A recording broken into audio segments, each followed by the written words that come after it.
Okay, now let's talk about arc cosine of x. All right, so again, we're going to have to restrict cosine to an interval where it passes the horizontal line test, right? And so if we look at the graph of cosine between 0 and pi, here's what it looks like.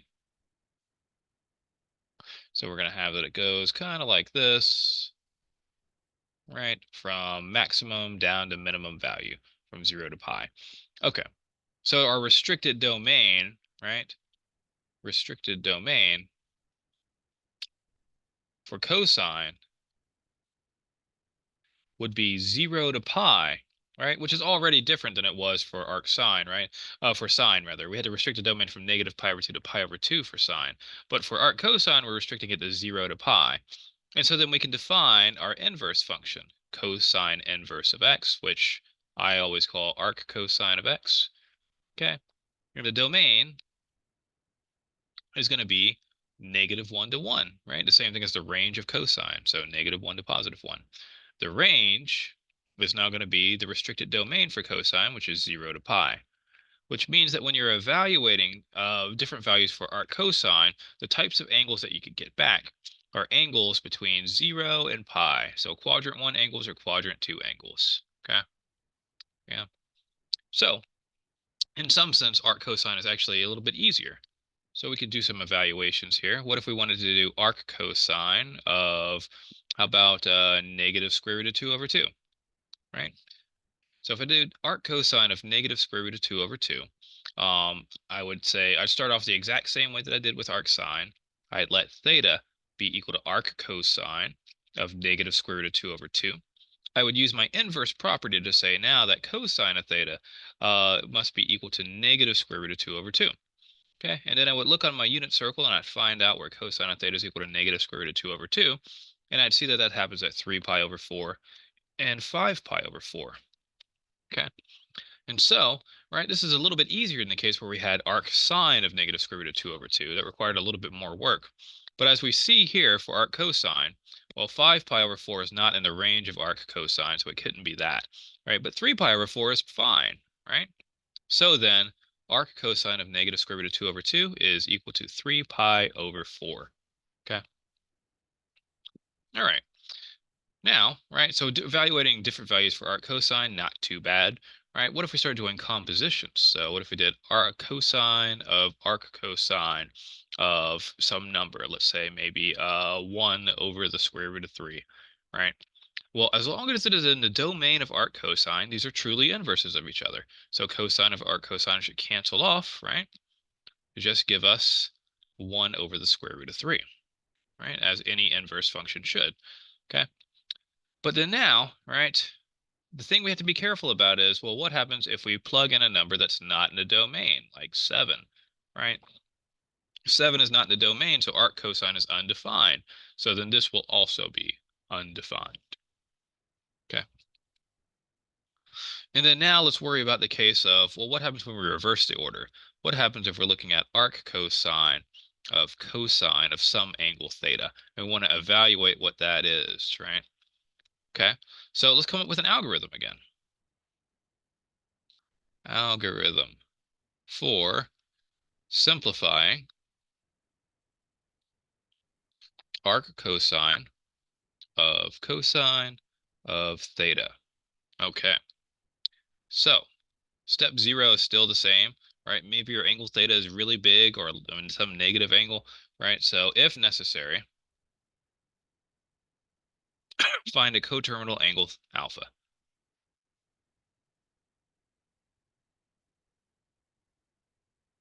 Alpha in 0 to 2 pi. Okay, so that's your first step there. And really, it's 0 to 2 pi, closed on 0, open on 2 pi, right? Okay. Now, step 1, right, is if theta is in quadrant 1, and you know what? I'm going to go ahead and lump these together, quadrant 1 or quadrant 2, right? Then your alpha is already between 0 and pi. So then arc cosine of theta is the same thing as arc cosine of alpha, your coterminal angle. And then since alpha is already between 0 and pi, because it's in quadrant 1 or quadrant 2, they're going to cancel off to just give you alpha, which is nice. It's really good. Okay. Now, what happens if your theta is in quadrant 3? Okay, now that's where things get a little bit tricky. So let's look at this. Now let's draw us a picture here of an angle here in quadrant 3. So here's my unit circle. Okay, good. Okay, so here's my angle in quadrant 3 over here. Okay, which is definitely bigger than pi, right? So that's not going to work. So here's my alpha. Okay, there's my alpha. Now I can look at this reference angle over here, right? And that reference angle here, we'll call that alpha prime or theta prime, whatever you want to call it. Okay. And then now, right? Well, if I'm looking for something between 0 and pi that has the same cosine value as alpha, right? Well, then I can look at this angle right over here. So I'm going to go ahead and sort of reflect this over the x-axis there. And now if I look at this angle, right, where it touches there, right, that angle, I'll call that one, let's say beta, okay? All right, so alpha and beta. I would have that cosine of alpha is the same thing as cosine of beta, right? It's the x-coordinate on the unit circle, and they have the same x-coordinate, okay? So cosine of alpha is definitely the same thing as cosine of beta, okay? And they have the same reference angle, right? So if this angle is alpha over here, then this angle right over here is also alpha prime, okay? Okay, they have the exact same reference angle. So then if I wanted to compute what beta is, right? Well, then I would get that our beta, right, plus alpha prime plus another alpha prime would be equal to alpha. So beta plus 2 alpha prime would be equal to alpha. Okay.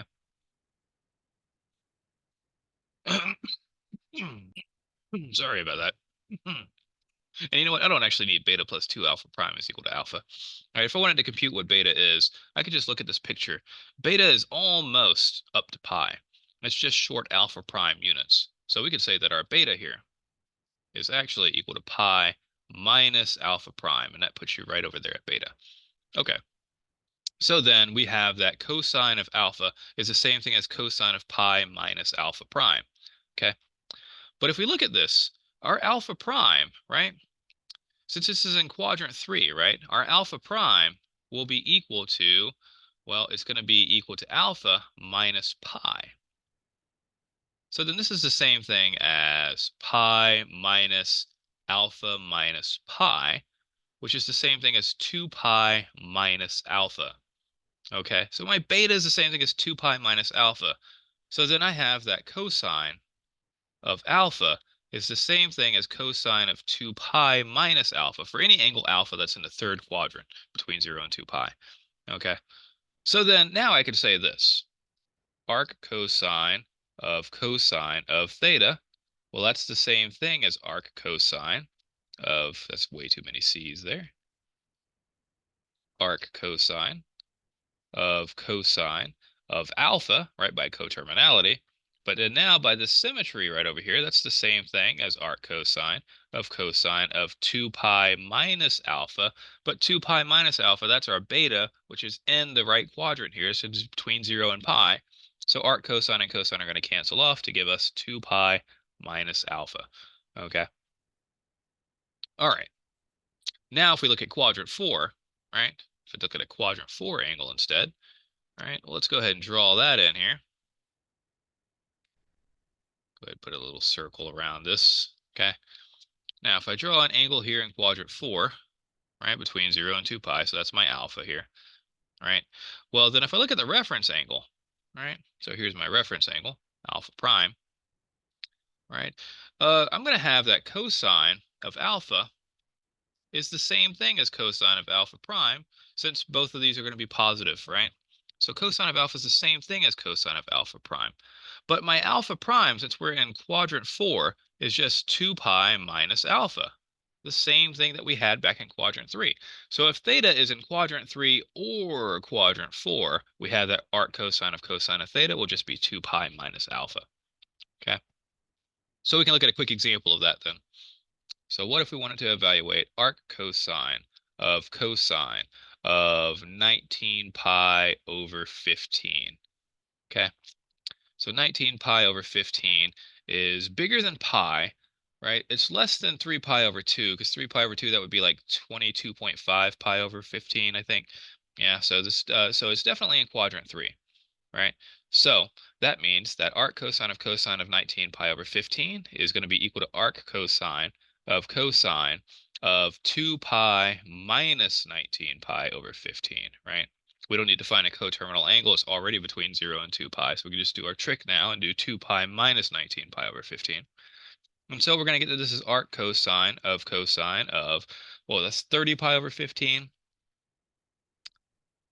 minus 19 pi over 15, right? So that's going to be equal to 11 pi over 15,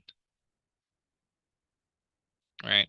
Which is between 0 and pi. So arc cosine and cosine cancel off to give us 11 pi over 15. Okay. And there we have it.